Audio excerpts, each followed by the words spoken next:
ఈరోజు మనం శ్వాసక్రియలో ఉన్నటువంటి రెండో భాగాన్ని పరిశీలిద్దాం. ఎలక్ట్రాన్ రవాణాతో పడేటువంటి ఆ సంక్లిష్టాలు ఏ విధంగా ఉంటాయి, వాటిలో యొక్క అంతర్నిర్మాణం ఏంటి, లేదా వాటిలో ఉన్నటువంటి అనుఘటకాలు ఏంటి అనేటువంటి మనం ఒకదాని తర్వాత ఒకటి మనం పరిశీలిద్దాం. మొట్టమొదటిగా చూస్తే ఎలక్ట్రాన్ రవాణా వ్యవస్థ.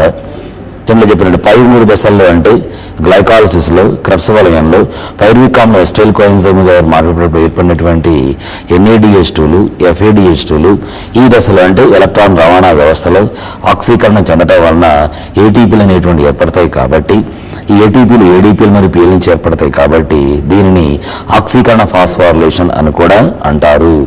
అంటే ఎలక్ట్రాన్ రవాణా వల్లనే ఆక్సీకరణ ఫాస్ఫోరిలేషన్ జరుగుతుంది. ఎలక్ట్రాన్ రవాణా మైటోకాండ్రియం యొక్క లోపలి త్వచంలో జరిగితే ఆక్సీకరణ ఫాస్ఫోరిలేషన్ ఆక్సిజోమ్ లేదా F0F1 రేణువుల్లో జరుగుతుంది. ఈ ఎలక్ట్రాన్ రవాణా వ్యవస్థ ఎక్కడ జరుగుతుంది? మైటోకాండ్రియం యొక్క లోపలి త్వచంలో జరుగుతుంది. దీనిలో 5 బహుళ ఎంజైమ్ల సంక్లిష్టములు, 2 చలనశీల వాహకాలు పాల్గొంటాయి. ఈ 5 బహుళ ఎంజైమ్ల సంక్లిష్టాలలో 4 మాత్రం ఎలక్ట్రాన్ వాహకాల్లో పాల్గొంటాయి. 5వ సంక్లిష్టం అనేటువంటిది ATPల సంశ్లేషణకు పాల్గొంటుంది. ఈ చలనశీల వాహకాలు 2, అది యుక్యూ, దాన్ని ఉబిక్వినోన్ అని అంటాం. రెండోది సైట్ C అంటే సైటోక్రోమ్ C అనేటువంటివి. ఈ 2 చలనశీలము. ఈ ఉబిక్వినోన్ అనేటువంటిది లోపలి త్వచంలో స్వేచ్ఛగా విహరిస్తూ ఉంటుంది. సైటోక్రోమ్ C మాత్రమే లోపలి త్వచం యొక్క వెలుపలి ఉపరితలం మీద మాత్రమే ఇది ఉండి అది ఫ్రీగా అంటే స్వేచ్ఛగా చలిస్తూ ఉంటుంది. అది సంక్లిష్టం 3, సంక్లిష్టం 4 మధ్య చలిస్తే ఉబిక్వినోన్ అనేటువంటి సంక్లిష్టం 1, సంక్లిష్టం 3 మధ్య లేదా సంక్లిష్టం 2, సంక్లిష్టము 3 మధ్య ఇది చలిస్తుంది. ఇప్పుడు ఏ విధంగా సంక్లిష్టాలు ఉంటాయి అని మనం పరిశీలిస్తే ఇది మైటోకాండ్రియం ఒక లోపలి త్వచంలో ఉండేటువంటి వివిధ రకాలైనటువంటి సంక్లిష్టాలు. ఇది సంక్లిష్టం 1, సంక్లిష్టం 2, సంక్లిష్టం 3, సంక్లిష్టం 4 ఇవి మాత్రమే ఎలక్ట్రాన్ రవాణాలో పాల్గొంటాయి. ఈ సంక్లిష్టము ఇది Q అంటే కోఎంజైమ్ Q అనేటువంటిది అన్నమాట. దీన్ని UQ అని రాయొచ్చు లేదా Q అని కూడా రాయొచ్చు. ఇది కిరణజన సంయోగక్రియలో ఉన్నటువంటి ప్లాస్టోక్విన్ నివర్తించేటువంటి విధిని నిర్వర్తిస్తుంది. ఇది త్వచంలో స్వేచ్ఛగా వివరిస్తూ ఉంటుంది. ఈ సంక్లిష్టం 2 నుంచి 3కి ఎలక్ట్రాన్ రవాణా చేస్తుంది, లేదా సంక్లిష్టం 1 నుంచి సంక్లిష్టం 3కి ఎలక్ట్రాన్ రవాణా అనేటువంటిది చేస్తుంది. అదేవిధంగా సైటోక్రోమ్ C, ఈ సైటోక్రోమ్ C అనేది చలనశీల వాహకము. ఇది మైటోకాండ్రియం యొక్క లోపలి త్వచం యొక్క వెలుపలి ఉపరితలం. వెలుపలి ఉపరితలం అంటే పరిధీయ మైటోకాండ్రియల్ ప్రదేశ ఉపరితలం దగ్గర ఇది ఉంటుంది. ఇది సంక్లిష్టం 3 నుంచి ఎలక్ట్రాన్ల సంక్లిష్టం 4కి రవాణా అనేటువంటిది చేస్తుంది. ఈ విధంగా ఎలక్ట్రాన్లు రవాణా చెందేటప్పుడు ఈ సంక్లిష్టము 1, సంక్లిష్టము 3, సంక్లిష్టము 4 ప్రదేశాల్లో ప్రోటాన్లు కూడా రవాణా చెందుతాయి. ప్రోటాన్లు ఇక్కడ ఉన్నటువంటి ఈ మాత్రిక నుంచి పరిధీయ మైటోకాండ్రియల్ ప్రదేశానికి రవాణా చెందుతాయి. ఈ రవాణా చెందినటువంటి ఈ ప్రోటాన్లే తర్వాత ఆక్సిజోముల ద్వారా మాత్రికలు రవాణా చెందేటప్పుడు ATPలు అనేటువంటి ఏర్పడతాయి. ఇప్పుడు వరుసగా మనం ఈ సంక్లిష్టాలను పరిశీలిస్తే మొట్టమొదటిది ఇది సంక్లిష్టము 1. ఈ సంక్లిష్టము 1 అనేటువంటిది FMN అనేటువంటి ప్రాస్థెటిక్ సమూహాన్ని కలిగి ఉంటుంది. FMN అంటే ఫ్లావిన్ మోనోన్యూక్లియోటైడ్, ఫ్లావిన్ ఎడినైన్ మోనోన్యూక్లియోటైడ్ అని కూడా అనొచ్చు. దాన్ని FMN అంటాం. అది ప్రాస్థెటిక్ సముదాయంగా సంక్లిష్టం 1లో ఉంటుంది. ఈ సంక్లిష్టం 1లో FMNతో పాటు మొత్తం 6 ఐరన్ సల్ఫర్ కేంద్రాలు అనేటువంటివి కూడా ఉంటాయి. వీటిని ఐరన్ సల్ఫర్ సెంటర్స్ అని అంటారు, లేదా ఐరన్ సల్ఫర్ ప్రోటీన్లు అని అంటారు. ఈ సంక్లిష్టం 1లో ఉన్నటువంటి FMNని మొట్టమొదటి NADH నుంచి ఎలక్ట్రాన్లు అనేటువంటి స్వీకరిస్తుంది. ఆ FMN నుంచి ఉబిక్వినోన్కి ఎలక్ట్రాన్ రవాణా చెందుతాయి. రెండవది సంక్లిష్టం 2. ఈ సంక్లిష్టం 2 దీన్ని మనం సక్సినేట్ డిహైడ్రాజనేస్ అని కూడా పేర్కొంటాం. ఈ సంక్లిష్టం 2లో మనకి FAD అనేటువంటి ప్రాస్థెటిక్ సముదాయం అనేటువంటిది ఉంటుంది. దాంతోపాటు FADతో పాటు 2 ఐరన్ సల్ఫర్ కేంద్రాలు కూడా ఉంటాయి. వీటిని ఐరన్ సల్ఫర్ ప్రోటీన్లు అని కూడా అంటాం. ఈ సంక్లిష్టం 3 అనేటువంటిది ఈ సైటోక్రోమ్ C1 కలిగి ఉంటుంది, సైటోక్రోమ్ Bని కలిగి ఉంటుంది. వీటితో పాటు ఒకే ఒక ఐరన్ సల్ఫర్ కేంద్రం కూడా ఉంటుంది. దీనిలో ఉండేటువంటి సైటోక్రోమ్ B అనేటువంటిది 2 రూపాల్లో ఉంటుంది.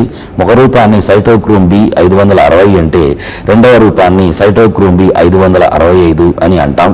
ఈ సైటోక్రోమ్ B నుంచి సైటోక్రోమ్ C1కి ఎలక్ట్రాన్ రవాణా చెందుతాయి. సైటోక్రోమ్ C1 నుంచి ఆ తర్వాత సైటోక్రోమ్ Cకి ఎలక్ట్రాన్లు రవాణా చెందుతాయి. అదేవిధంగా 4వ సంక్లిష్టాన్ని కనుక గమనిస్తే ఈ 4వ సంక్లిష్టము నుంచే నేరుగా ఎలక్ట్రాన్లని ఆక్సిజన్ అనేటువంటి స్వీకరిస్తుంది. ఈ 4వ సంక్లిష్టంలో ఎటువంటి ఐరన్ సల్ఫర్ కేంద్రాలు అనేటువంటివి ఉండవు. 2 కాపర్ సంబంధిత ప్రోటీన్లు ఉంటాయి. వీటితో పాటు సైటోక్రోమ్ ఏ, సైటోక్రోమ్ ఏ3 అనేటువంటి ఎలక్ట్రాన్ వాహకాలు కూడా ఉంటాయి.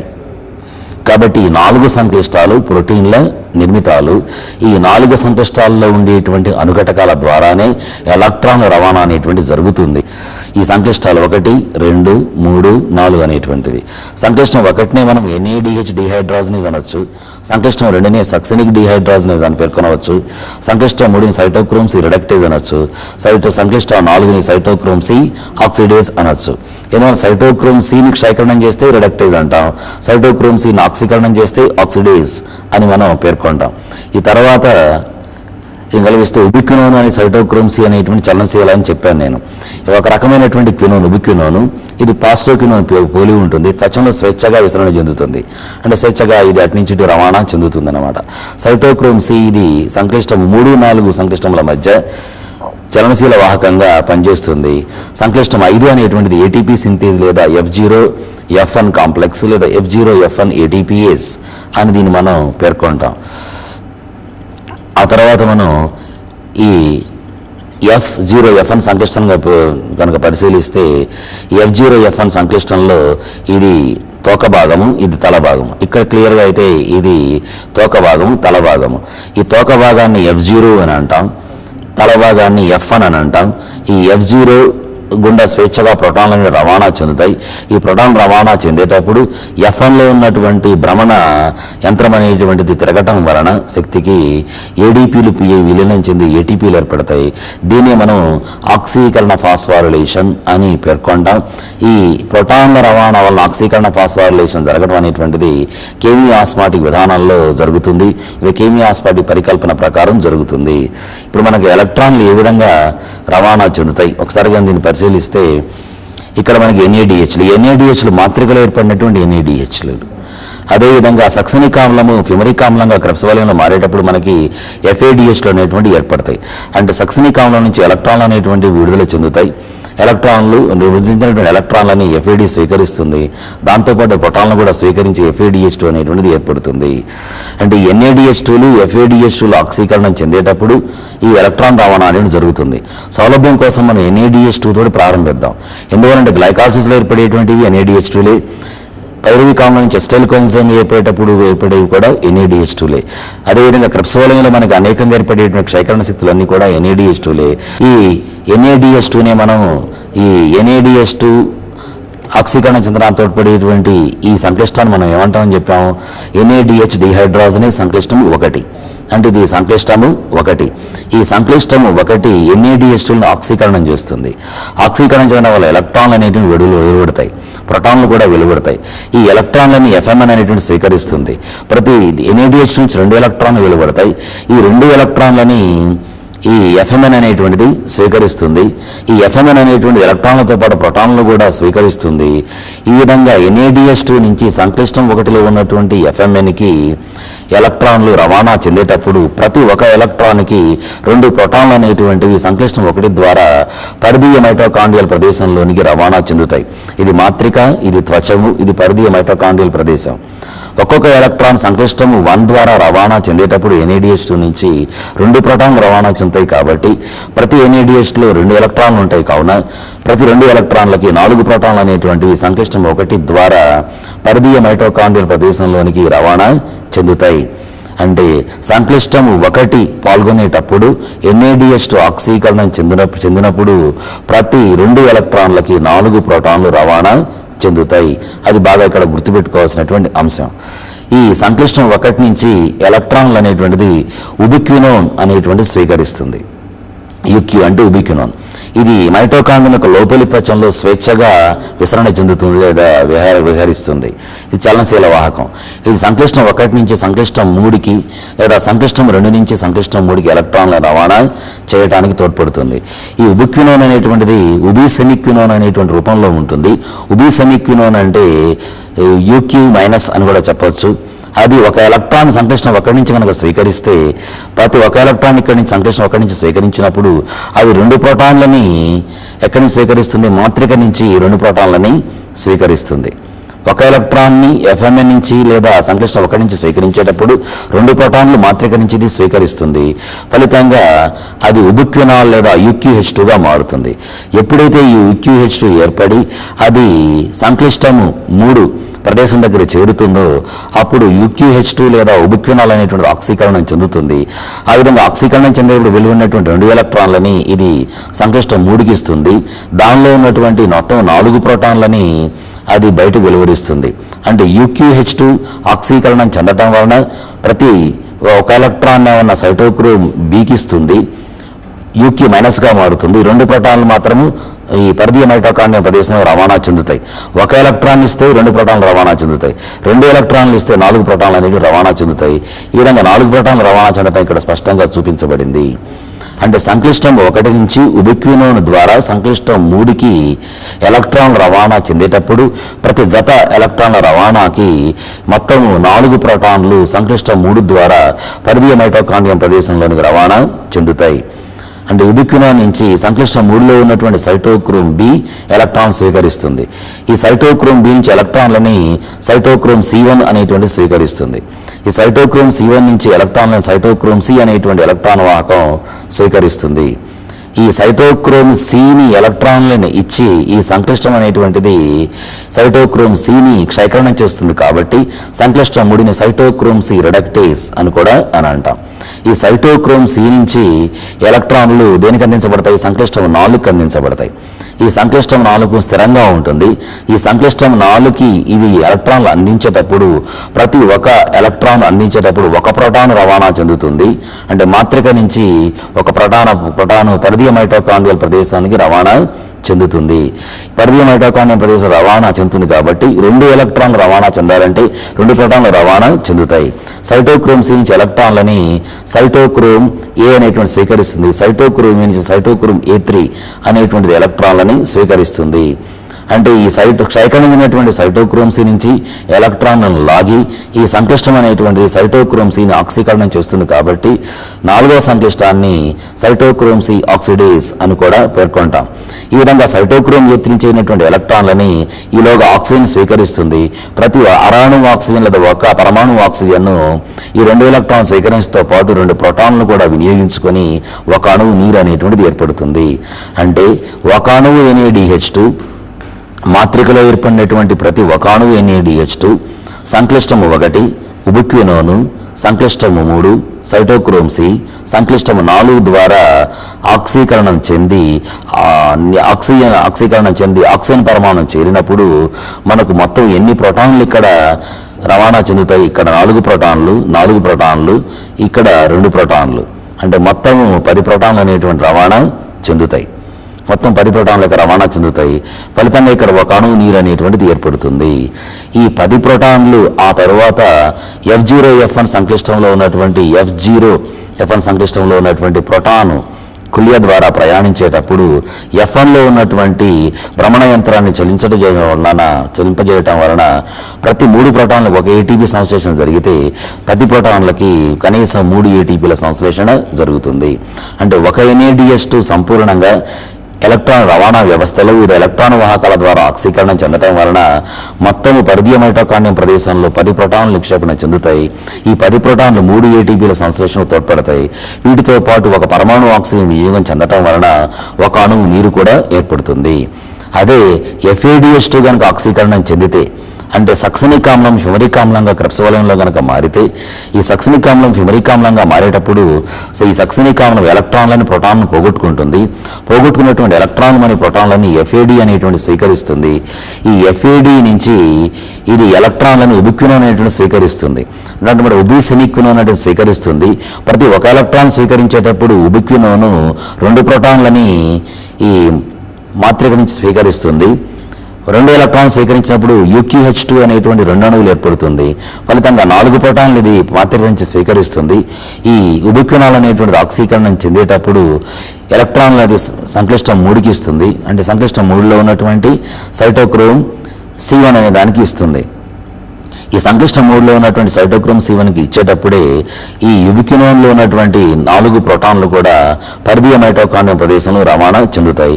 ఆ తర్వాత ఎలక్ట్రాన్ క్రమము NADH2లో ఏ విధంగా అయితే ఆక్సీకరణ చెందేటప్పుడు ఎలక్ట్రాన్ క్రమం ఉంటుందో అదేవిధంగా ఇక్కడ కూడా ఉంటుంది. అంటే సైటోక్రోమ్ C1 నుంచి ఎలక్ట్రాన్లు సైటోక్రోమ్ B నుంచి సైటోక్రోమ్ C1కి వెళ్తాయి, సైటోక్రోమ్ C1 నుంచి సైటోక్రోమ్ Cకి వెళ్తాయి, సైటోక్రోమ్ C నుంచి సైటోక్రోమ్ Aకి, సైటోక్రోమ్ A నుంచి సైటోక్రోమ్ A3కి, ఆ తర్వాత అంతిమంగా ఆక్సిజన్కి రవాణా చెందుతాయి.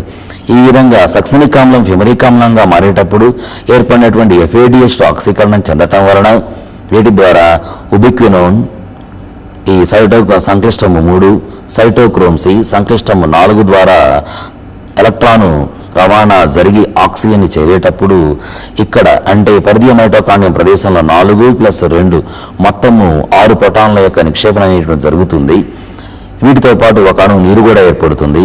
ప్రతి 3 ప్రోటాన్లకు ఒక అణువు ATP సంశ్లేషణ జరుగుతుంది. కాబట్టి ఆక్సీకరణ ఫాస్ఫోరిలేషన్లో ఈ 4, 2, 6 ప్రోటాన్లు కనుక F0F1 సంక్లిష్టం ద్వారా కనుక రవాణా చెందితే అప్పుడు మనకు ఏర్పడేటువంటి ATPల యొక్క సంఖ్య మొత్తము 2 ఉంటుంది. ATPల సంఖ్య 2 ఉంటుంది.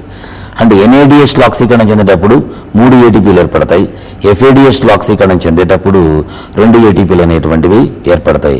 ఈ రవాణా ఈ సంక్లిష్టంలో జరుగుతుంది, కానీ ATPలు ఏర్పడటం అనేటువంటిది ఈ F0F1 సంక్లిష్టంలోనే ATPలు ఏర్పడతాయి. ఈ NADH2 FADH ఆక్సీకరణం చెందటం వలన ఇక్కడ ATPలు ఏర్పడతాయి. ఆక్సీకరణ చెందడం వల్ల ATPలు ఏర్పడతాయి కాబట్టి దీన్ని ఆక్సీకరణ ఫాస్ఫోరిలేషన్ అంటాం. ఈ ప్రదేశంలో ఎలక్ట్రాన్ రవాణా జరిగితే ఈ ప్రదేశంలోనే ఆక్సీకరణ ఫాస్ఫోరిలేషన్ అనేటువంటిది జరుగుతుంది. ఆ తర్వాతది వాయు శ్వాసక్రియ జమా ఖర్చుల యొక్క నివేదిక. వాయు శ్వాసక్రియలో వెలువడేటువంటి శక్తి. ఈ వాయు శ్వాసక్రియలో ఏర్పడే జమా ఖర్చుల యొక్క నివేదికను పరిశీలిస్తే మన గ్లైకాలసిస్లో 2 NADH2 ఏర్పడతాయని నేర్చుకున్నాం. 2 NADH2తో పాటు గ్లైకాలసిస్లో నికరంగా 2 ATPలు కూడా ఏర్పడతాయని నేర్చుకున్నాం. మొత్తం ఏర్పడేటువంటి ATPల యొక్క సంఖ్య 4 ATPలు. వాటిలో 2 ATPలు గ్లైకాలసిస్లో వినియోగపడతాయి. అంటే నికరంగా మనకి గ్లైకాలసిస్లో ఏర్పడేటువంటి ATPల సంఖ్య 2, NADH2ల యొక్క సంఖ్య 2. ఈ గ్లైకాలసిస్లో ఏర్పడేటువంటి NADH2 ఉబిక్వినోన్ దగ్గర మాత్రమే ఎలక్ట్రాన్ రవాణా వ్యవస్థలో ప్రవేశిస్తాయి. అంటే గ్లైకాలసిస్లో ఏర్పడేటువంటి NADHలో ఆక్సీకరణం చెందేటప్పుడు ఈ కాంప్లెక్స్ 1 లేదా సంక్లిష్టం 1 అనేటువంటిది పనిచేయదు. అంటే నేరుగా అది ఎలక్ట్రాన్లను ఉబిక్వినోన్కి ఇస్తుంది. కాబట్టి సంక్లిష్టం 1 ద్వారా మాత్రిక నుంచి పరిధీయ మైటోకాండ్రియల్ ప్రదేశంలోనికి రవాణా చెందేటువంటి ప్రోటాన్లు రవాణా చెందవు. కారణం ఏంటంటే సంక్లిష్టం 1 ఈ ఎలక్ట్రాన్ రవాణా వ్యవస్థలో అది పాల్గొనదు. ఏ ఎలక్ట్రాన్ రవాణా వ్యవస్థలో? గ్లైకాలసిస్లో ఏర్పడినటువంటి NADH2 ఆక్సీకరణం చెందేటప్పుడు జరిగేటువంటి ఎలక్ట్రాన్ రవాణా వ్యవస్థలో పాల్గొనదు. అంటే ఆ NADH ఎలక్ట్రాన్ ఉబిక్వినోన్కి ఇస్తాయి. ఉబిక్వినోన్ నుంచి సంక్లిష్టము 3కి వెళ్ళిపోతాయి. ఈ సంక్లిష్టం 3కి ఎలక్ట్రాన్ రవాణా చెందేటప్పుడు 4 ప్రోటాన్లు అనేటువంటివి పరిధీయ మైటోకాండ్రియం ప్రదేశంలోనికి రవాణా చెందుతాయి. ఈ సంక్లిష్టం 3 నుంచి ఈ ఎలక్ట్రాన్ అనేటువంటి సైటోక్రోమ్ C అనేటువంటి స్వీకరిస్తుంది. సైటోక్రోమ్ C నుంచి మళ్ళీ సంక్లిష్టం 4కి జంట ఎలక్ట్రాన్ రవాణా చెందేటప్పుడు 2 ప్రోటాన్లు రవాణా చెందుతాయి. అంటే గ్లైకాలిటిక్ NADH2 ఆక్సీకరణం చెందేటప్పుడు ప్రతి NADH2 ఆక్సీకరణానికి 6 ప్రోటాన్లు మాత్రమే మాత్రిక నుంచి పరిధీయ మైటోకాండ్రియం ప్రదేశంలోనికి రవాణా చెందుతాయి. అంటే 6 ప్రోటాన్లు రవాణా చెందుతాయి. కాబట్టి ఆక్సీకరణ ఫాస్ఫోరిలేషన్ సమయంలో ఈ 6 ప్రోటాన్లకి 2 ATPలు మాత్రమే ఏర్పడతాయి. అంటే గ్లైకాలసిస్లో ఏర్పడేటువంటి 2 NADH2లు ఆక్సీకరణం చెందటం వలన 2 × 3 6 ATPలు అనేటువంటివి ఏర్పడతాయి. ఈ 6 ATPలు ఆక్సీకరణ ఫాస్ఫోరిలేషన్ ఫలితంగా ఏర్పడేటువంటి ATPలు. ఇవి కాకుండా క్రియాధార ఫాస్ఫోరిలేషన్లో నికరంగా 2 ATPలు ఏర్పడతాయి. అంటే గ్లైకాలసిస్ వలన ఒక అణువు గ్లూకోజ్ సంపూర్ణంగా వాయు శ్వాసక్రియలో పాల్గొన్నప్పుడు మొత్తం ఏర్పడేటువంటి ATPల సంఖ్య ఎంత? 8. నికరంగా ఏర్పడేటువంటి ATPల సంఖ్య 6. ఈ 6లో 4 2 NADH ఆక్సీకరణం చెందడం వల్ల ఏర్పడతాయి. మిగిలిన 2 క్రియాధార ఫాస్ఫోరిలేషన్ వల్ల నికరంగా ఏర్పడేటువంటి ATPలు. అదేవిధంగా పైరువిక్ ఆమ్లం ఎస్టైల్ కోఎంజైమ్ ఏగా మారేటప్పుడు కనుక చూస్తే పైరువిక్ ఆమ్లం ఎస్టైల్ కోఎంజైమ్ ఏగా మారేటప్పుడు మనకు 2 NADHల సంశ్లేషణ జరుగుతుంది. ఈ 2 NADHలు మాత్రికలో ఏర్పడతాయి. మాత్రికలో ఏర్పడేటువంటి ఏ NADH ఆక్సీకరణం చెందినా కూడా మనకు నికరంగా ఏర్పడేటువంటి ATPలు 3. అంటే 10 ప్రోటాన్లు పరిధీయ మైటోకాండ్రియల్ ప్రదేశంలోనికి రవాణా చెందుతాయి. ఎక్కడి నుంచి? మాత్రికలోంచి. నికరంగా ఏర్పడేటువంటి ATPల సంఖ్య ఎంత ఉంటుంది? 3 ఉంటుంది.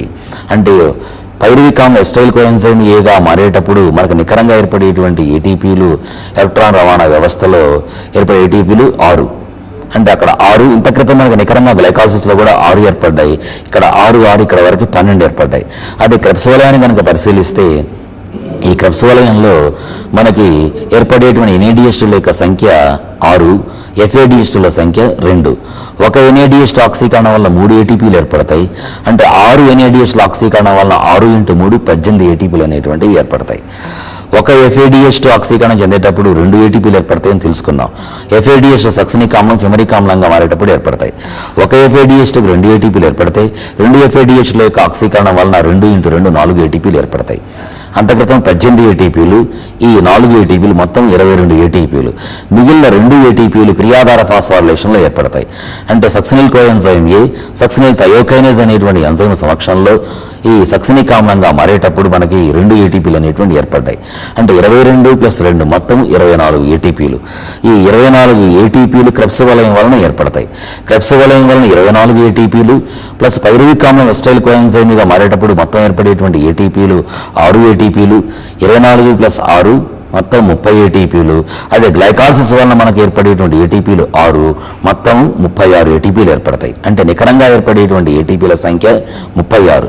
అదే మొత్తం ఏర్పడేటువంటి ఏటీపీల సంఖ్య 38. ఈ 38లో 2 ఏటీపీలు గ్లైకాలసిస్లో వినియోగపడతాయి. కాబట్టి నికరంగా మనకి ఒక అణువు గ్లూకోజు వాయు శ్వాసక్రియ మార్గంలో సంపూర్ణంగా ఆక్సీకరణం చెందడం వలన ఏర్పడేటువంటి ఏటీపీల సంఖ్య 36. కానీ ఈ 36 నికరంగా ఏర్పడతాయి. ఒక అణువు ఏటీపీ జలవిశ్లేషణ చెందడం వల్ల మనకి 7.6 కిలోకాల శక్తి కనుక వెలువడితే ఈ 36 ఏటీపీలు జలవిశ్లేషణ చెందడం వల్ల ఎంత శక్తి వెలువడుతుందో అది మనకి నికరంగా ఏటీపీలు ఏర్పడటానికి తోడ్పడినటువంటి శక్తి. మిగిలిన శక్తి అంటే 686 కిలోకాల శక్తిలో మిగిలిన శక్తి ఉష్ణశక్తి రూపంలో బహిర్గతం చెందుతుంది. దీని తర్వాత మనం నెక్స్ట్ దానికి వద్దాం. నెక్స్ట్ది అవాయు శ్వాసక్రియ. ఈ అవాయు శ్వాసక్రియ అంటే ఏంటి?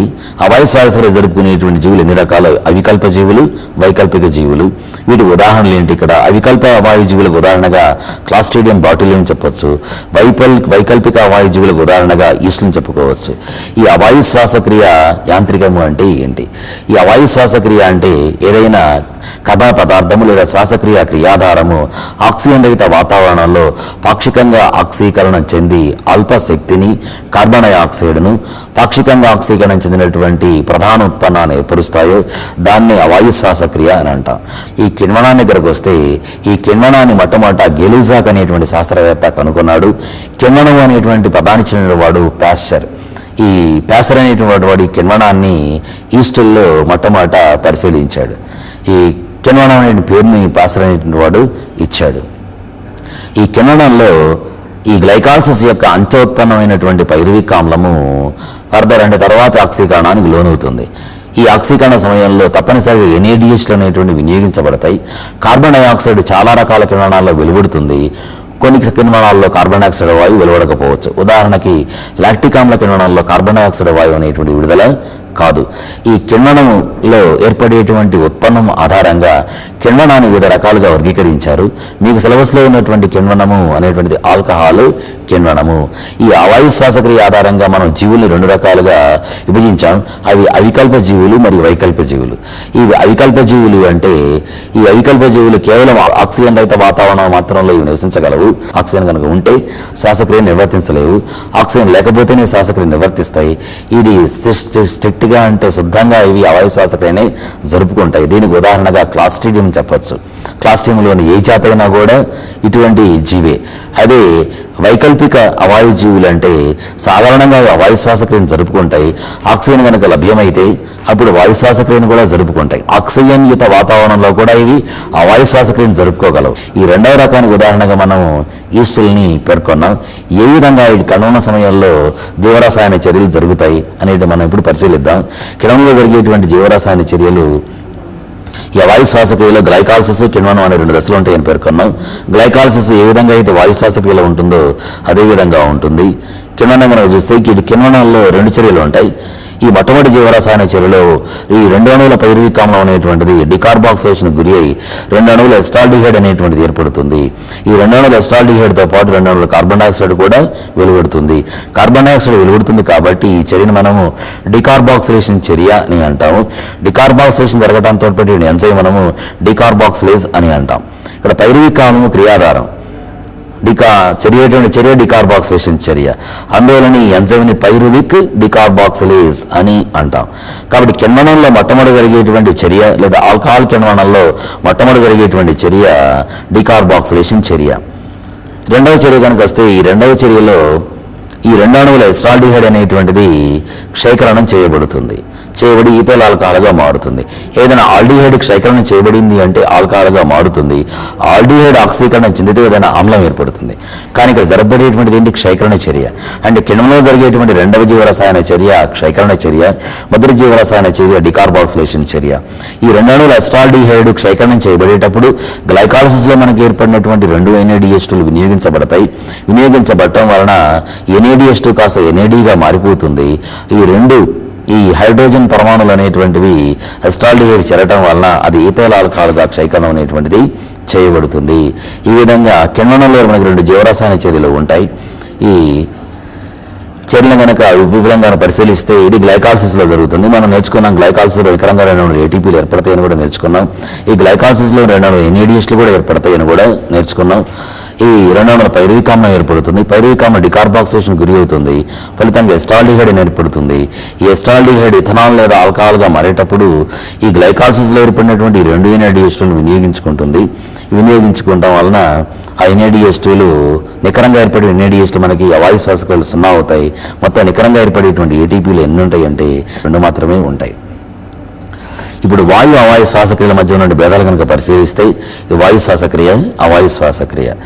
ఈ వాయు శ్వాసక్రియగా ఇది ఈక్వేషన్, అది సమీకరణం. 686 కిలోకాల శక్తి వెలువడుతుంది. గ్లూకోజ్ సంపూర్ణంగా ఆక్సీకరణం చేయబడుతుంది. ఆక్సిజన్ యొక్క వినియోగం ఉంటుంది. కార్బన్ డైఆక్సైడ్ వాయువు వెలువడుతుంది. నీటి అణువులు కూడా ఏర్పడతాయి. నికరంగా ఏర్పడిన నీటి అణువులు 6. ఇక్కడ అవాయు శ్వాసక్రియలో 1 అణువు గ్లూకోజ్ పాక్షికంగా ఆక్సీకరణ చేయబడుతుంది, అంటే ఈథైల్ ఆల్కహాల్గా మారుతుంది. 1 అణువు గ్లూకోజ్ 2 అణువుల కార్బన్ డైఆక్సైడ్ వాయువు వెలువడుతుంది. వెలువడేటువంటి శక్తి కూడా చాలా తక్కువగా ఉంటుంది. 56 కిలోకాలరీల శక్తి వెలువడుతుంది. ఇక్కడ 686 కిలోకాలరీల శక్తి వెలువడుతుంది. మొదటి భేదాన్ని కనుక గమనిస్తే ఈ వాయు శ్వాసక్రియ అనేటువంటిది ఉన్నత వర్గానికి చెందినటువంటి మొక్కలలో సర్వసాధారణంగా ఉంటుంది. ఇది నిమ్నస్థాయి జీవుల్లో అంటే బ్యాక్టీరియా, ఈస్ట్ అనే వాటిలో సర్వసాధారణంగా అవాయు శ్వాసక్రియ అనేటువంటి జరుగుతుంది. ఈ వాయు శ్వాసక్రియలో ఆక్సిజన్ యొక్క వినియోగం ఉంటుంది. అవాయు శ్వాసక్రియలో ఆక్సిజన్ యొక్క వినియోగం అనేటువంటిది ఉండదు. ఇది మూడవ డిఫరెన్స్ కనుక చూస్తే ఈ వాయు శ్వాసక్రియ గ్లూకోజ్ పూర్తిగా ఆక్సీకరణం చెందుతుంది. అవాయు శ్వాసక్రియ గ్లూకోజ్ పాక్షికంగా ఆక్సీకరణం చెందుతుంది. ఈ వాయు శ్వాసక్రియలో అధిక శక్తి విడుదలవుతుంది. అంటే ప్రతి ఒక్క గ్లూకోజ్ అనేది 646 కిలోకాలరీల శక్తి వెలువడుతుంది. అదే అవాయు శ్వాసక్రియలో తక్కువ శక్తి విడుదలవుతుంది. 1 అణువు గ్లూకోజ్కి 56 కిలోకాలరీల శక్తి మాత్రమే విడుదలవుతుంది. తర్వాత ఐదవ డిఫరెన్స్ 1 అణువు గ్లూకోజ్ సంపూర్ణంగా ఆక్సీకరణం చెందడం వలన వాయు శ్వాసక్రియలో నికరంగా 36 ATPలు ఏర్పడతాయి. అదే ఈ అవాయు శ్వాసక్రియలో అయితే నికరంగా 2 అణువుల ATPలు మాత్రమే ఏర్పడతాయి. తర్వాత డిఫరెన్స్ కనుక చూస్తే ఈ అంత్యోత్పన్నాలుగా వాయు శ్వాసక్రియలో కార్బన్ డైఆక్సైడ్, నీరు ఏర్పడతాయి. ఇక్కడ అంత్యోత్పన్నాలుగా కార్బన్ డైఆక్సైడ్, ఈథైల్ ఆల్కహాల్ కాకపోతే ఎస్టిక్ ఆమ్లం ఏర్పడవచ్చు, లేదా లాక్టిక్ ఆమ్లం ఏర్పడవచ్చు, లేదా ఇతర కర్బన పదార్థాలు కూడా ఏర్పడవచ్చు. అంటే నీరు అనేటువంటిది మనకు వాయు శ్వాసక్రియలో ఏర్పడదు, కేవలం వాయు శ్వాసక్రియలోనే ఏర్పడుతుంది. ఇది వాయు శ్వాసక్రియ అనేటువంటిది ఇది సమర్థవంతమైనటువంటి ప్రక్రియ. ఈ వాయు శ్వాసక్రియ అంత సమర్థవంతమైన ప్రక్రియ కాదు. ఎందువల్లంటే శక్తి తక్కువగా వెలువడుతుంది కాబట్టి. తర్వాత డిఫరెన్స్కి వస్తే ఈ వాయు శ్వాసక్రియలో ఎన్ని దశలు? 4 దశలు ఉన్నాయి. గ్లైకాలసిస్, పైరువిక్ ఆమ్ల ఆక్సిడేటివ్ డికార్బాక్సిలేషన్, క్రెబ్స్ వలయం, ఎలక్ట్రాన్ రవాణా ఉంటుంది. అదే కిణ్వనం లేదా వాయు శ్వాసక్రియలో అయితే గ్లైకాలసిస్, కిణ్వనం మాత్రమే ఉంటుంది. ఈ వాయు శ్వాసక్రియలో మనకి ఈ గ్లైకాలసిస్ కణద్రవ్యంలో జరిగితే మిగిలిన 3 మైటోకాండ్రియంలో జరుగుతాయి. ఇక్కడ ఈ గ్లైకాలసిస్, కిణ్వనం ఆ 2 కూడా మనకి మైటోకాండ్రియంలో జరగవు, కేవలం కణద్రవ్యంలోనే జరుగుతాయి. అదే పాయింట్ ఇక్కడ ఇవ్వబడిన 9వ పాయింట్గా గ్లైకాలసిస్ కణద్రవ్యంలో జరుగుతుంది, మిగిలిన 3 దశలు మైటోకాండ్రియంలో జరుగుతాయి. అదే అవాయు శ్వాసక్రియలో ఉన్నటువంటి 2 దశలు అంటే గ్లైకాలసిస్, కిణ్వనం ఈ 2 కూడా కణద్రవ్యంలోనే జరుగుతాయి. ఈ అవాయు శ్వాసక్రియ తర్వాత మనం ఇప్పుడు శ్వాసక్రియ కోషంట్ని పరిశీలిద్దాం. ఈ శ్వాసక్రియ కోషంట్ అంటే ఏంటి? శ్వాసక్రియ కోషంట్ అంటే శ్వాసక్రియలో వెలువడేటువంటి కార్బన్ డయాక్సైడ్ ఘనపరిమాణానికి, విడుదలయ్యేటువంటి కార్బన్ డయాక్సైడ్ ఘనపరిమాణానికి, వినియోగం చెందేటువంటి ఆక్సిజన్ యొక్క పరిమాణానికి మధ్య గల నిష్పత్తినే శ్వాసక్రియ కోషంట్ అని పేర్కొంటాం. ఈ శ్వాసక్రియ కోషంట్ శ్వాసక్రియలో ఆక్సీకరణం చేయబడేటువంటి క్రియాధారం యొక్క సూచిక. అంటే శ్వాసక్రియ కోషంట్ లెక్కగట్టి ఈ వాయు శ్వాసక్రియలో ఎటువంటి క్రియాధారాలు పాల్గొంటాయో మనం స్పష్టంగా తెలుసుకోవచ్చు. ఈ శ్వాసక్రియ కోషంట్ కార్బోహైడ్రేట్లకు అయితే 1 లేదా ప్రామాణికంగా ఉంటుంది. అదే క్రొవ్వులు, ప్రోటీన్లకు అయితే 1 కన్నా తక్కువ శ్వాసక్రియ కోషంట్ ఉంటుంది. కర్బన ఆమ్లాలకైతే ఇది 1 కన్నా ఎక్కువ ఉంటుందన్నమాట శ్వాసక్రియ కోషంట్. ఈ శ్వాసక్రియ కోషంట్లో మన మొట్టమొదటి కార్బోహైడ్రేట్లు కనుక పరిశీలిస్తే, కార్బోహైడ్రేట్లకు ఉదాహరణగా గ్లూకోజ్ని తీసుకుంటాం. ఈ గ్లూకోజ్లో అణువు వాయు శ్వాసక్రియలో ఆక్సీకరణ చెందేటప్పుడు 6 అణువుల ఆక్సిజన్ వినియోగపడుతుంది, 6 అణువుల కార్బన్ డయాక్సైడ్ వెలువడుతుంది. అంటే 6 అణువుల కార్బన్ డయాక్సైడ్ బై 6 అణువుల ఆక్సిజన్ అంటే 6/6 అంటే 1 లేదా ప్రామాణికం. అంటే శ్వాసక్రియ కోశంను లెక్కగట్టేటప్పుడు 1 కనుక వస్తే తప్పనిసరిగా ఆ శ్వాసక్రియలో ఆక్సీకరణ చేయబడేటువంటి క్రియాధారం అనేటువంటి కార్బోహైడ్రేట్ అని మనం చెప్పవచ్చు. దాని కనుక మనం ఇప్పుడు ఛాయాచిత్రం ద్వారా కనుక పరిశీలిస్తే ఈ విధంగా ఉంటుంది. ఇది కార్బోహైడ్రేట్లు, దీనికి 1 ఉంటుంది, క్లియర్గా మనకు తెలుస్తుంది. ఇక్కడ 6 అణువుల ఆక్సిజన్ వినియోగపడింది, 6 అణువుల కార్బన్ డయాక్సైడ్ బయటకు వచ్చింది, మొత్తం 6/6 అంటే 1. దీని తర్వాత క్రొవ్వులు కనుక పరిశీలిస్తే క్రొవ్వుల్లో మొట్టమొదటిది ట్రయోలిన్. ఇందాక చెప్పాను 1 కన్నా తక్కువ ఉంటుందని. ట్రయోలిన్ అనేది ఒక రకమైనటువంటి క్రొవ్వు. ఇది C57H104O6 దీని యొక్క రసాయన ఫార్ములా. ఇది ఆక్సీకరణం చెందాలి అంటే ఒక అణువు 80 అణువుల ఆక్సిజన్ కావాలి, 57 కార్బన్ డయాక్సైడ్ అణువులు బహిర్గతం చెందుతాయి. ఆర్క్యూ అనేటువంటిది CO2/O2 కాబట్టి 57/80 అంటే 0.7 దీని యొక్క ఆర్క్యూ ఉంటుంది. అంటే శ్వాసక్రియ కోషంట్ 0.7 ఉంటుంది. క్రొవ్వులు ఆక్సీకరణ చెందేటప్పుడు 0.7 ఈ శ్వాసక్రియ కోషంట్ అనేటువంటిది ఉంటుంది. తర్వాత ఈ క్రొవ్వుని కనుక పరిశీలిస్తే ఒలీక్ ఆమ్లం. ఇక్కడ కూడా మనకు స్పష్టంగా C18H34O2 ఇది 25.5 అణువుల ఆక్సిజన్ దీనికి కావాలన్నమాట ఆక్సీకరణం చెందాలి అంటే. 18 అణువుల కార్బన్ డయాక్సైడ్ బయటికి వెలువడుతుంది. అంటే ఈ శ్వాసక్రియ కోషంట్ ఎంత? 18/25. ఇది కూడా మనకి ఎంత వస్తుంది? 0.7 వస్తుంది. దీన్ని బట్టి కూడా ఏ కొవ్వు ఆక్సీకరణం చెందినా కూడా ఆర్క్యూ అనేటువంటి 0.7 ఉంటుంది అని తెలుస్తుంది. దాని తర్వాత ఇంకొక ఎగ్జాంపుల్ కొవ్వులు కనుక తీసుకుంటే ట్రైపామిటిన్. దీని యొక్క రసాయన ఫార్ములా C51H98O6. ఇది ఆక్సీకరణం చెందినప్పుడు వాయు శ్వాసక్రియలో వినియోగపడేటువంటి ఆక్సిజన్ అణువుల సంఖ్య 145, విడుదలయ్యేటువంటి కార్బన్ డయాక్సైడ్ అణువుల సంఖ్య 102. అంటే ఆర్క్యూ 102/145 అంటే 0.7 అనేటువంటిది ఒకటి వస్తుంది. అదేవిధంగా ప్రోటీన్లు అనేటువంటి ఆక్సీకరణం చెందితే శ్వాసక్రియ కోషంట్ 0.8 నుంచి 0.9 వరకు ఉంటుంది. దాని తర్వాత మనం కర్బనామ్లాలు కనుక తీసుకుంటే ఈ కర్బనామ్లాలలో మొట్టమొదటి మాలిక్ ఆమ్లంగా పరిశీలిస్తే మాలిక్ ఆమ్లం ఒక అణువు ఆక్సీకరణ చెందితే 3 అణువుల ఆక్సిజన్ కావాలి, 4 అణువుల కార్బన్ డయాక్సైడ్ వెలువడుతుంది. అంటే 4/3 ఆర్క్యూ అంటే 1.33 అనేటువంటిది శ్వాసక్రియ కోషంట్గా ఉంటుంది. మాలిక్ ఆమ్లం తర్వాత టార్టారిక్ ఆమ్లంగా తీసుకుంటే ఇది 5 అణువుల ఆక్సిజన్ కావాలి, ప్రతి 2 అణువుల టార్టారిక్ ఆమ్లం ఆక్సీకరణ చెందాలి అంటే 5 అణువుల ఆక్సిజన్ కావాలి, 8 అణువుల కార్బన్ డయాక్సైడ్ వెలువడుతుంది. ఆర్క్యూ 8/5 అంటే 1.6 ఇది 1 కన్నా ఎక్కువ. దాని తర్వాత ఆక్సాలిక్ ఆమ్లంగా తీసుకుంటే ఈ ఆక్సాలిక్ ఆమ్లంలో కూడా తీసుకుంటే 1 కన్నా ఎక్కువ ఉంటుంది, దీనికి 4 ఉంటుంది.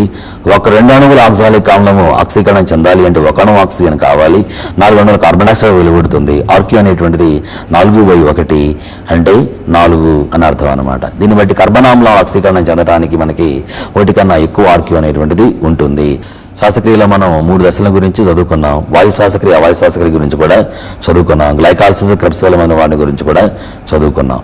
శ్వాసక్రియ కోషంట్ అంటే ఏంటో కూడా పరిశీలించాం. కిణ్వనంలో ఏ విధంగా రసాయన చర్యలు జరుగుతాయో కూడా మనం పరిశీలించాం.